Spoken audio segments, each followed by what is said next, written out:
ha d'haver el brigadet. Entre dos no puguem.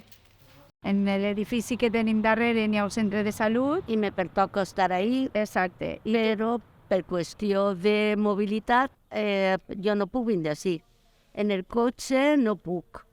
I a peu impossible. De Sant Pere a ací, arribar a dalt per tots els carrers, cotxes, tràfic, Arrastrant la caïda d'ella i és fer les impossible. pujades no arriba. Perquè els carrers no estan adaptats. L'empedregat és molt bonico, però una persona que va toc, faltant al cap del rato d'anar per l'empedregat, per firar tot el que siga, concerts així dalt, obres de teatre o el que fan, si no vinc en companyia, pues no arriba. No puc. I si vinc en cotxe, tinc que aparcar davant del conservatori, en el pàrquing, o baix en el de minusvàlids, però la pujada no la puc fer. Però n'hi hauria que buscar una solució, sobretot per a la gent de mobilitat reduïda. Algo va poder aparcar, i és que no n'hi ha res a dalt.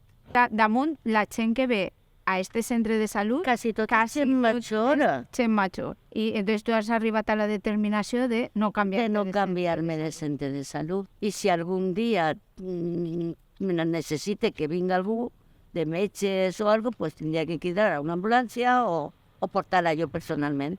Que els metges no venen d'Ausiasmarts a ma casa. Com no és la zona que te toca, no van els No van, metges no a van. assistir-te. No van. La dificultat que tens tu afegida també és que cuides a ta mare que té 96 anys. I és una altra que tinc a ma mare i sempre anem en el temps molt justet perquè no me la podem deixar soles.